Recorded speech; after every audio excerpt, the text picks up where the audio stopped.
Hai, kembali lagi berjumpa dengan saya Rudiarta dan kali ini kita akan coba berbicara tentang filsafat pendidikan. Tepatnya refleksi pemikiran para filsuf terkait dengan permasalahan pendidikan di Indonesia. Filsuf pertama yang kita coba singgung adalah Plato. Jadi Plato dalam bukunya di Republik pernah mengulas tentang bagaimana pencarian kebenaran sejati oleh sekelompok manusia yang diperlihatkan melalui kisah alegori gua. Konsep pendidikan ideal menurut Plato dapat diterapkan untuk membangun karakter siswa Indonesia agar lebih mencintai kebenaran daripada sekedar hasil akhir dengan mengikuti beberapa cara. Yang pertama, melakukan perubahan orientasi pembelajaran dari hasil menuju proses. Yang kedua, menjadikan guru sebagai sosok orang tua, bukan hanya pengajar. Ketiga, membangun budaya reflektif di sekolah. Yang terakhir adalah menyisipkan nilai-nilai filosofis di dalam kurikulum. Kemudian, filsuf berikutnya yang akan kita coba singgung adalah Aristoteles. Teringat dalam buku karya Aristoteles yang berjudul Nokomachean Etik. Dijelaskan bahwa sesungguhnya manusia menjadi baik bukan karena ia mengetahui apa itu kebaikan, tetapi karena manusia terbiasa melakukan tindakan baik. Implementasi pronesis atau kebijakan praktis dalam sekolah di Indonesia dapat diterapkan melalui tiga langkah penting. Yang pertama, pembiasaan. Kedua, keteladanan. Dan yang ketiga adalah refleksi moral. Kalau saya punya konsep itu namanya TTM. Terpaksa, terbiasa, membudaya. Tetapi di sini ada refleksi moral. Kemudian, filsuf berikutnya atau pemikir konfusianis terkait dengan pendidikan. Jadi dalam filsafat Konfusianisme menitik beratkan arah pendidikan pada upaya pembentuk manusia yang berbudi luhur atau Zunzi yang dilakukan melalui aktivitas pembelajaran moral, sosial maupun intelektual. Ada beberapa cara inti dari ajaran Konfusianis ini. Ada D, kemudian Ren, Li, Yi, dan juga Xin. Lalu bagaimana relasinya dengan P5 atau proyek penguatan profil pelajar Pancasila yang ada di kurikulum Merdeka? Pertama, nilai RAND atau nilai kemanusiaan ini ada titik temu dengan dimensi beriman, bertakwa kepada Tuhan Yang Maha Esa, dan berakhlak mulia.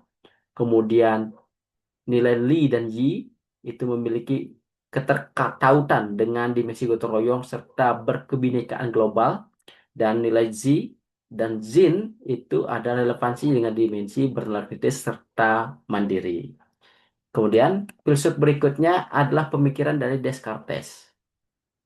Aktivitas pembelajaran dengan rasionalisme ala Descartes itu berupaya mengubah pendekatan belajar dari menghafal menjadi menalar.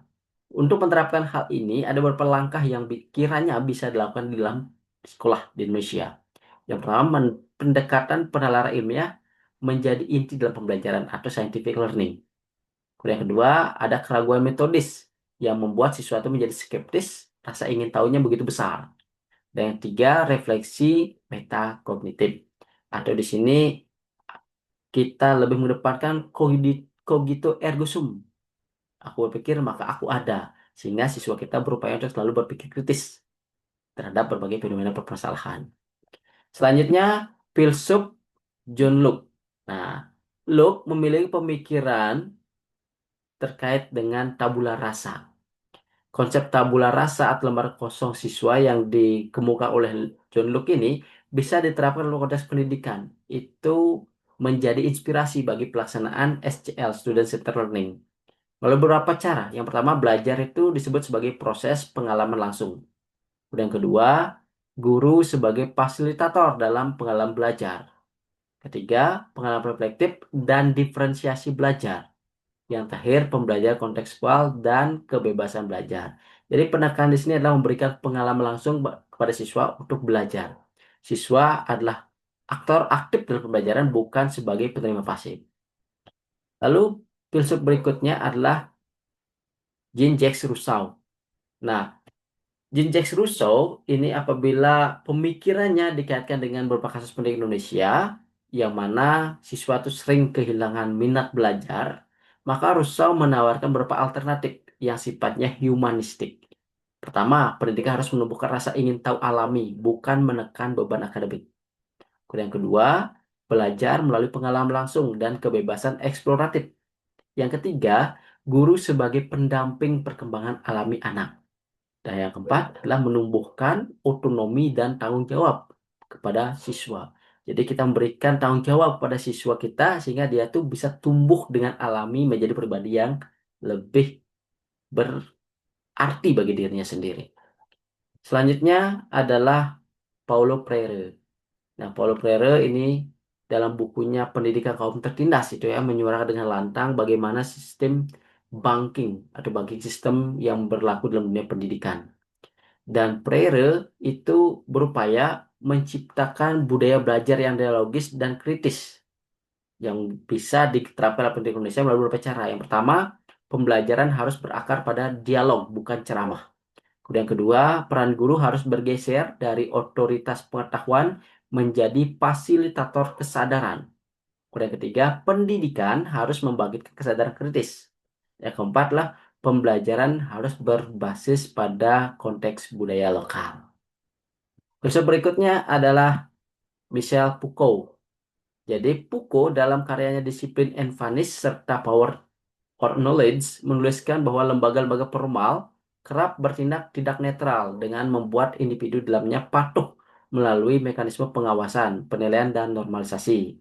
Sementara dalam ruang pendidikan, pandangan Foucault berfungsi sebagai penanam ketaatan terhadap norma sosial dan politik.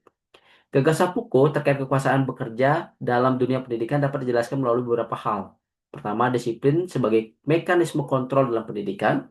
Yang kedua, itulah relasi kuasa dan ketimpangan akses pendidikan. Yang ketiga, evaluasi dan standar nasional sebagai pengawasan. Dan yang keempat, resistansi dan pembebasan melalui kesadaran kritis. Selanjutnya adalah pemikiran Jürgen Habermas. Habermas menekankan bahwa komunikasi merupakan sesuatu yang harus didasarkan pada rasionalitas ideologis. Artinya, setiap orang yang berkomunikasi memiliki hak untuk berbicara, mendengarkan, serta mengemukakan argumen secara bebas. Teori tindakan komunikasi Habermas dapat menjadi dasar bagi transformasi budaya dialogis dalam pembelajaran Indonesia melalui beberapa cara. Pertama, pembelajaran perlu beralih dari paradigma instruksional ke paradigma komunikatif dari satu arah menjadi dua arah. Penerapan komunikasi bebas dari dominasi penuntut perubahan budaya sekolah. Yang ketiga, teori Habermas mendorong peran serta yang lebih luas dari masyarakat dalam penyusunan tujuan pendidikan. Kemudian, kita juga berbicara tentang bagaimana pemikiran filsafat postmodern. Pemikiran postmodern ini dapat memperkaya konsep pendidikan multikultur di Indonesia melalui pengakuan terhadap adanya keragaman epistemologi dan kultural. Berikut beberapa cara pemikiran postmodern memperkaya pendidikan multikultur. Yang pertama, postmodernisme menolak adanya satu versi kebenaran dalam pendidikan. Kedua, postmodernisme mengajarkan pentingnya dekonstruksi terhadap wacana dominan dalam pendidikan. Yang ketiga, postmodernisme membantu menciptakan ruang aman bagi semua identitas. Dan keempat, semangat postmodern mendorong adanya otonomi sekolah. Maksudnya bahwa sekolah diberikan ruang untuk mengembangkan pembelajaran sesuai dengan kearifan lokal. Itu beberapa pandangan terkait dengan permasalahan-permasalahan pendidikan di Indonesia dari beberapa filsuf. Semoga ulasan singkat ini bermanfaat dan semoga kita bisa bertemu dalam ruang berikutnya untuk membahas lebih luas dari pemikiran masing-masing tokoh. Terima kasih. Sampai jumpa.